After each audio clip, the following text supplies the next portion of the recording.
Commençons peut-être déjà par nous rendre sur le site internet de cette société. La société Routin est une vieille société maintenant chambérienne, créée en 1883 par Hippolyte Routin. Tout de suite, c'est une société qui a fabriqué des sirops de fruits et peu à peu, sa gamme s'est diversifiée. C'est une société familiale. La famille Routin est aux commandes depuis maintenant la fin du XIXe siècle. On est presque à 140 ans d'une dynastie Routin. Par ailleurs, très régulièrement, cette entreprise a lancé de nouveaux produits, de nouvelles marques, ou en a racheté d'autres. Donc, elle est connue pour les sirops fruits. Ça en fait la deuxième marque française, que vous retrouvez déclinés en plusieurs types de produits, des produits généralement de grande surface, éventuellement de bars et restaurants. Vous avez également la gamme 1883, Maison Routin, spécialisée elle pour tout ce qui est hôtellerie-restauration. Vous avez également des produits qui visent à aromatiser les cafés. Et puis récemment, c'est la reprise de la distillerie des Alpes, cette fois-ci pour des alcools plus typiques des pays de Savoie. Aujourd'hui, cette société est dirigée par monsieur Yves Clochet, qui est le gendre de monsieur Routin. Et une grande partie de la famille occupe des postes de direction dans celle-ci. Revenons sur nos documents. Donc, ce que l'on peut tout de suite remarquer, c'est que c'est une entreprise qui est rentable, bénéficiaire, et elle l'est depuis très très longtemps. L'objectif, c'est bien de continuer à développer cette entreprise, management patrimonial, et elle passe ainsi de génération en génération. On avait les soldes intermédiaires de gestion pour l'année N-1, j'ai calculé ceux pour N, je reviens pas dessus, on a déjà fait pas mal de genres de calculs. Ce que l'on peut peut-être déjà faire, c'est commencer par calculer les taux de variation entre chacune des deux années.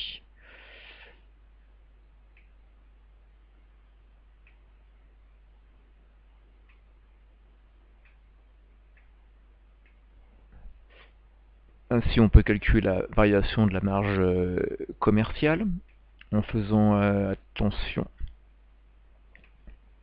Le signe moins pour nous est dérangeant.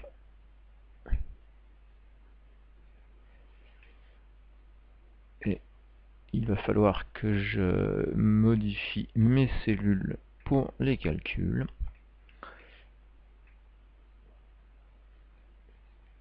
Donc je me mets directement en pourcentage. Voilà, je peux recommencer mon calcul.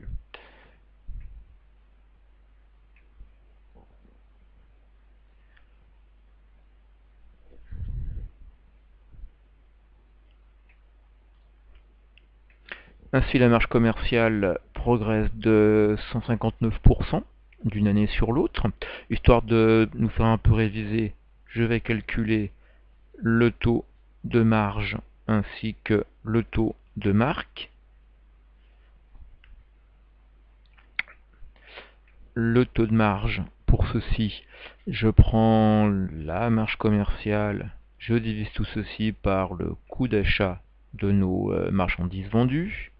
On a ainsi un taux de marge d'un peu plus de 18% et le taux de marge commerciale, divisé par la vente de marchandises, ce qui nous fait un petit 15%, 15,5% de taux de marque. Pour la production de l'exercice, de nouveau un petit calcul de variation, histoire de voir où on va.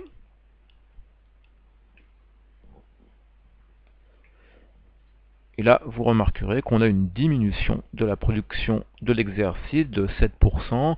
Ne vous attardez pas trop sur la production stockée, hein. Ils ont quand même une production qui se fait beaucoup en fonction des commandes qui leur sont passées.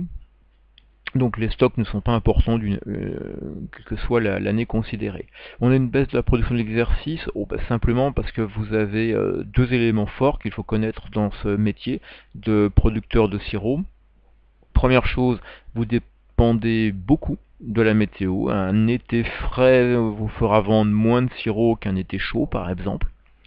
Deuxième point important, Routin est le leader européen de la marque de distributeur, c'est-à-dire la production de sirop vendue par des grandes surfaces, mais sous une marque de cette grande surface. Résultat, il y a une forte pression sur les prix. Donc derrière, le producteur contracte lui-même son prix de vente, même si les volumes peuvent être revus à la hausse. C'est un point qui est un point important. Et donc une lutte constante pour ne pas voir ses chiffres d'affaires constamment rognés. C'est aussi pour ça que très régulièrement, Routin innove.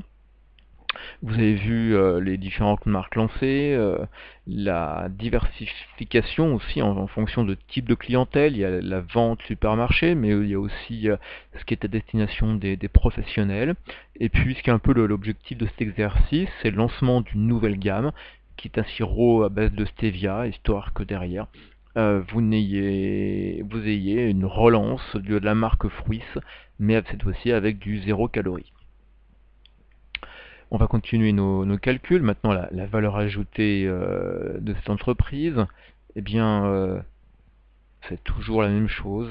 La valeur de la n moins la valeur n-1 divisé par n-1.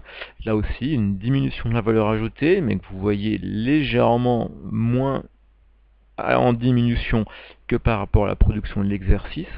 Simplement parce que on a sans doute des consommations en provenance de tiers qui ont un peu moins baissé, et puis on remarquera qu'on a également une marge commerciale qui d'une année sur l'autre a également quelque peu augmenté. Au passage, pour pas que l'on perde non plus la main, on va pouvoir se calculer un degré d'intégration, c'est-à-dire que l'on prend la valeur ajoutée que l'on va diviser par le montant du chiffre d'affaires réalisé, du montant du chiffre d'affaires réalisé, ce qui nous fait ici un taux d'intégration d'un tout petit peu moins de 18%, très logique hein, si vous réfléchissez à l'affaire.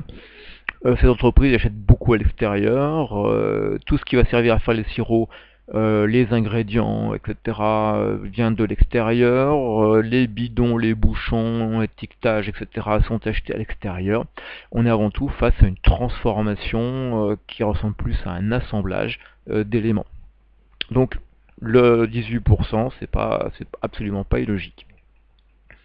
Excédent brut d'exploitation, lui aussi, on va pouvoir en regarder l'évolution.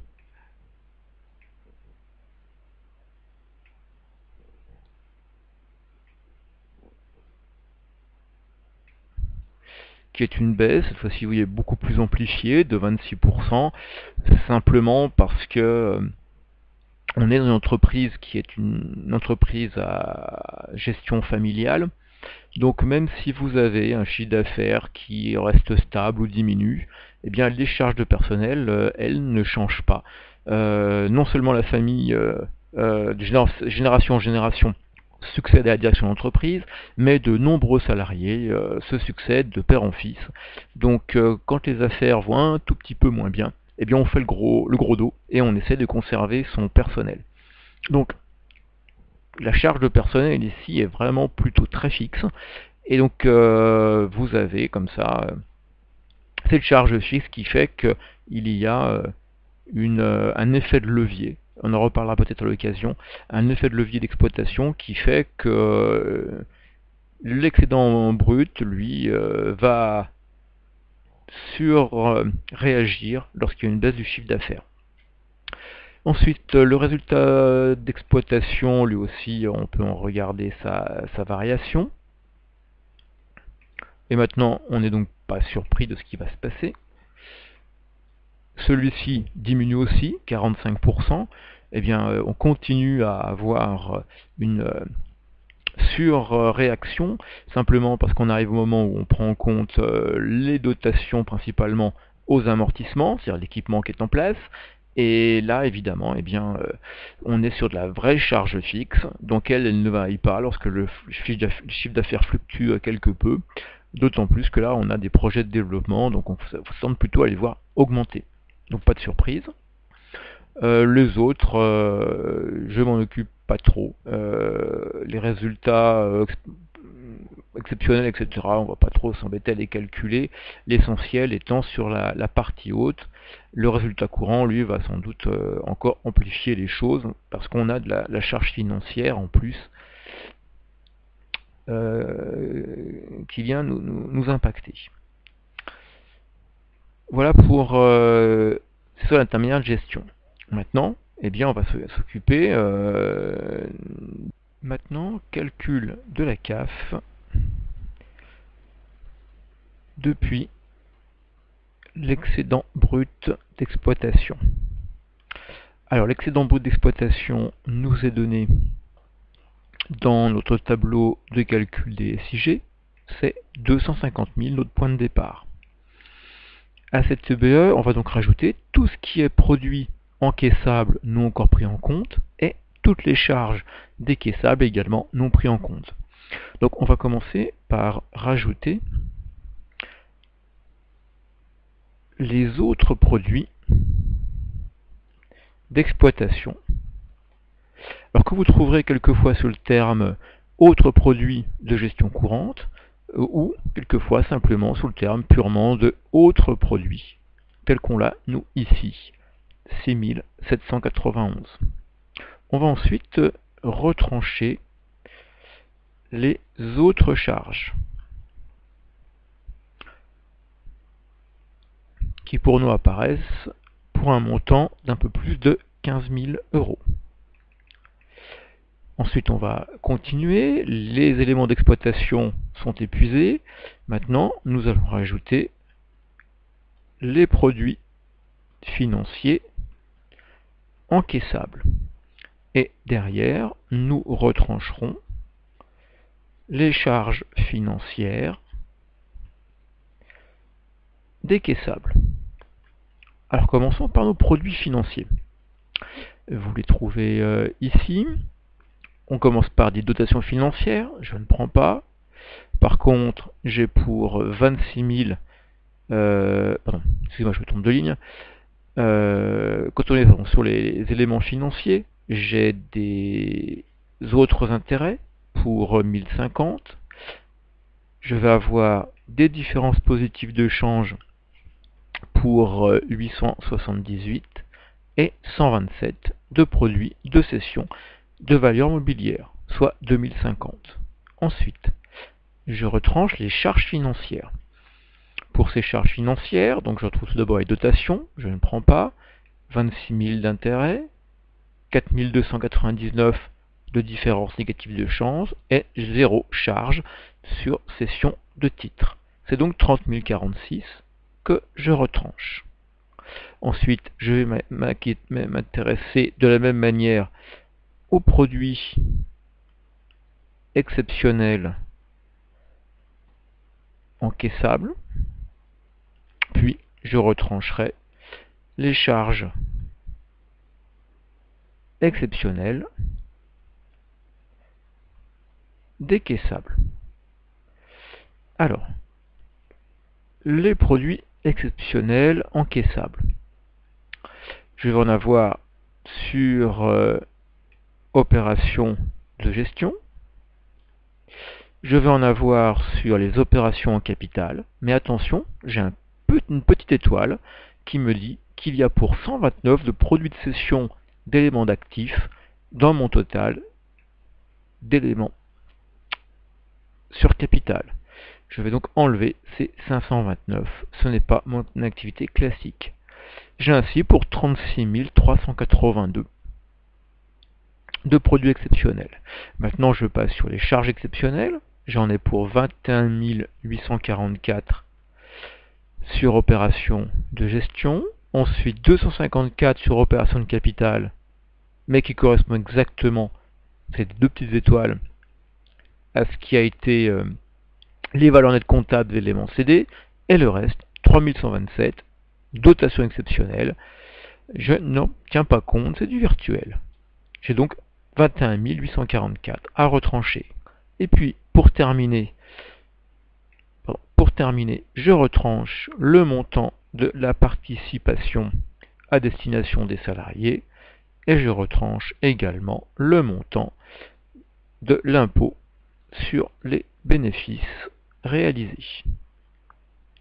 La participation, j'en ai pour 7437, impôt sur les bénéfices, 35 314. Là, je pense que j'en ai terminé sur les éléments à prendre en compte. Je calcule alors le montant de la CAF par cette première méthode. Je fais la somme donc de tout ceci, et j'ai pour 184 946 de CAF. Maintenant, calcul de la CAF à partir du résultat net. Je passe un peu plus vite, on a l'habitude maintenant de ces formules de calcul. Résultat net ou résultat de l'exercice, 71 000. À ceci, je vais rajouter les dotations, amortissements et provisions d'exploitation. Je remonte tout au sommet du compte de résultat, j'en ai pour 117 000 d'amortissement sur ce qui est immobilisation, auquel se rajoute 61 000 de provisions sur actifs circulants. Ensuite, on va retrancher les reprises sur amortissement et provisions d'exploitation, ça se passe de nouveau en haut. Au niveau des produits, j'en ai pour 59 199. C'est le moment de s'occuper des dotations amortissements financières. J'en ai pour 5029 et je retranche les reprises sur amortissement et provisions également financières, 6687. Ensuite, on rajoute les dotations exceptionnelles, 3127. On retranche les reprises exceptionnelles, 7762. Il nous reste à nous occuper maintenant des éléments d'actifs cédés. Pour ceci, je vais enlever les produits de cession d'actifs, 529, et rajouter les 254 de valeur de l'actif cédé, ce qui me fait maintenant une CAF de 184 946, la même que le calcul précédent. Alors cette CAF, si vous regardez l'énoncé, elle a légèrement diminué par rapport à l'année précédente, mais néanmoins, elle reste largement suffisante. Si vous regardez de plus près, on a prévu un nouvel équipement pour pouvoir développer ce produit à 0 calories. Ce produit à 0 calories, son équipement, eh bien, on va en financer une toute petite partie par emprunt, et donc vous regardez facilement que là on a largement de quoi déjà autofinancer l'équipement. L'emprunt non seulement est superflu, mais en plus c'est complètement assumable par l'entreprise. On n'a pas de souci. On est face à une entreprise qui est rentable depuis des générations, qui connaît des légères fluctuations, on l'a vu au début, mais c'est pas grand chose et pas bien méchant en fait. Merci de votre attention.